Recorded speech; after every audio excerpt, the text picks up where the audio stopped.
आप लोग बड़ा कीमती समय निकाल के आप लोग यहाँ तक पधारे। आने का आप लोगों का बहुत बहुत तहे दिल से स्वागत करते हैं। आप लोग यहाँ आए पावन बुद्ध पूर्णिमा के अवसर पर आज एक संगदान का जो कार्यक्रम माननीय राष्ट्रीय अध्यक्ष जी ने रखा, ये बहुत ही बड़ा संदेश है। आज ये संदेश देने के लिए कई बार होता रहा, एक लिए आज बड़ी संख्या में है। सभी 75 जिलों से बौद्ध धर्मगुरु आए हैं बनते, और उसके साथ साथ के मध्य प्रदेश से कुछ लोग हैं। बहुत दूरी से आप लोग चल चल के आए हैं। बड़ा आपने ये परिश्रम किया है, और माननीय राष्ट्रीय अध्यक्ष जी ने इतना एक जो ऐतिहासिक काम है। राष्ट्रीय अध्यक्ष जी जहाँ जन्मे वो एक बुद्ध नगरी थी। बौद्ध का मतलब ज्ञान की नगरी थी। ज्ञान की नगरी से सद्य नेताजी का आंदोलन चला, समाजवादी विचारधारा का, पूरे देश में दौड़ा।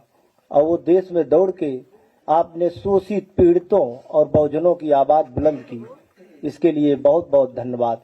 माननीय सद्य नेताजी ने जो काम किया, हम लोगों को, महिलाओं को, जो बुद्ध ने काम किया था, भगवान बुद्ध ने काम किया था धम्म में। अपने धम्म में पहले महिलाओं को सम्मिलित किया था। भगवान बुद्ध ने 4 संघ बनाए थे, भिक्षु संघ, भिक्षुणी संघ, उपासका संघ, उपासक संघ। 4 संघ में भिक्षुणी संघ को भगवान बुद्ध ने सम्मिलित किया था। भगवान बुद्ध की प्रजापति प्रथम भिक्षुणी उनकी मौसी थी, प्रजापति गौतमी। उनने ये यातना भगवान बुद्ध से की थी कि आप मेरे पिता तुल, मैं आपका, पहले तो आप मेरे बेटे थे, लेकिन आज मेरे आप पिता तुल हो गए हैं। तो ऐतिहासिक काम भगवान बुद्ध ने जो किया था, वही सद्य नेताजी ने काम किया। सद्य नेताजी को जब मौका मिला तो उनने नगर पंचायत में, ग्राम पंचायत में महिलाओं को सुरक्षित सीटें करी, आरक्षित सीटें कर दी थी। ये एक बहुत बड़ा ऐतिहासिक काम है। और ऐसे जब समय मिलेगा आने वाले समय में, सद्य हमारे राष्ट्रीय अध्यक्ष जी, हम 1931 की जनगणना जब हम पढ़ते हैं तो ओबीसी की बहुत बड़ी आबादी है। दूसरा व्यक्ति ओबीसी है, उसकी 52% आबादी है। 52% आबादी वाले की अगर विधानसभा में, लोकसभा में अगर सुरक्षित सीटें हो जाएं, तो अगर लोकसभा में 543 में उसकी हिस्सेदारी की बात जब देखते हैं, तो लोकसभा में 543 की हिस्सेदारी जब देखता हूं तो 282 होती है। और माइनॉरिटी को हम जोड़ लें तो 44, 331 हो जाती है। तो उसमें बौद्धों को भी एक सम्मान मिलेगा, सिखों को मिलेगा, ईसाइयों को मिलेगा। बौद्धों का कोई सांसद अभी तक नहीं जा पाता है। ये भी एक माइनॉरिटी को भी फायदा मिलेगा।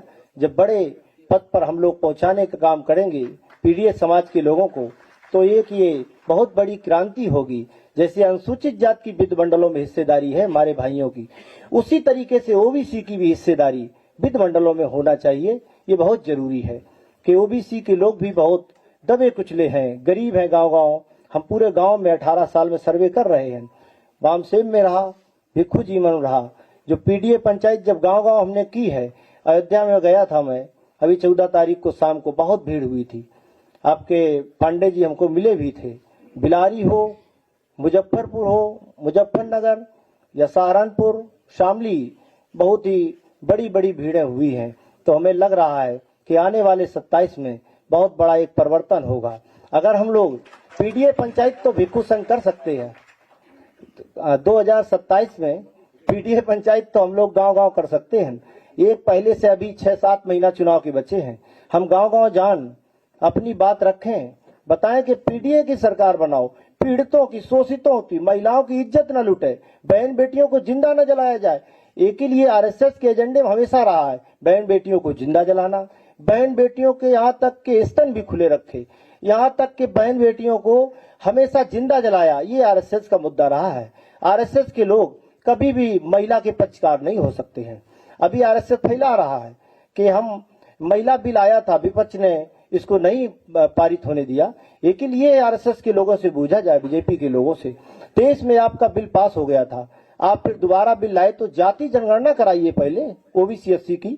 उनकी हिस्सेदारी क्या है, ओबीसी की हिस्सेदारी का, अनुसूचित जाति की क्या है, एसटी की क्या है, माइनॉरिटी की क्या है, मुस्लिम, सिख, ईसाई, बौद्ध, जैन महिलाओं की क्या है, उनकी हिस्सेदारी की बात बहुत बड़ी है। हिस्सेदारी की बात जब गांव गांव हम करेंगे कि बीजेपी को जो हरा दे, जो दुश्मन को हरा दे। आज बीजेपी भी बौद्ध भिक्षुओं को भोजन दान दे रही है। जिस व्यवस्था ने हमारे बौद्ध धर्म गुरुओं के सर कलम किए, वो व्यवस्था के लोग हमको बुला रहे हैं, सम्मान दे रहे हैं कि भोजन दान हम देंगे और चीवर दान देंगे, सम्मान देंगे। लेकिन ऐसा सम्मान किस काम का जो हमको हमारे सदियों पीड़ित 85 ईसा पूरक थे लगातार हमारे ऊपर तलवार के बल पे जबरदस्ती हमारे बौद्ध धर्म गुरुओं के सर काटे गए। वहां हमको नहीं ऐसी जगह पे हम लोग, अब हम लोगों ने भी, हम भी जाते रहे एक दो बार, लेकिन हमने भी सोचा हम धर्म गुरुओं को यहाँ लेके आए इसलिए जाते थे माननीय अध्यक्ष जी। तो ये हमने बड़ा एक प्रयास किया कि जो बीजेपी काम 16 से कर रही धम्म यात्रा निकाल रही है, लेकिन हम अपने एजेंडे की तरफ 31 तारीख से लगातार धम्म यात्रा निकालेंगे। वो धम्म यात्रा पूरे उत्तर प्रदेश में घूमेगी और 27 में माननीय जी को मुख्यमंत्री बनाने के लिए काम करेंगे। जो हरा दे, जो बीजेपी का हरा दे उसको वोट करना है। कुछ लोग तो ये भी कहेंगे कि हमारे समाज के हम आपके हैं, वो समाज के बन का जाएगा, वो बन के जाएंगे, बोलेंगे कि हमें वोट दो, हम आपके समाज के। एक ही अगर हमने इधर उधर वोट कर दिया तो सीधे वो बीजेपी में वोट चला जाएगा। हमें वोट सीधे माननीय जी को देना है। साइकिल की बटन अगर हम दाब देंगे तो सरकार बन जाएगी, संविधान बच जाएगा, बहन बेटियों की इज्जत बच जाएगी। इसी के साथ साधु साधु साधु बोल तो दिया उनने, अभी बोला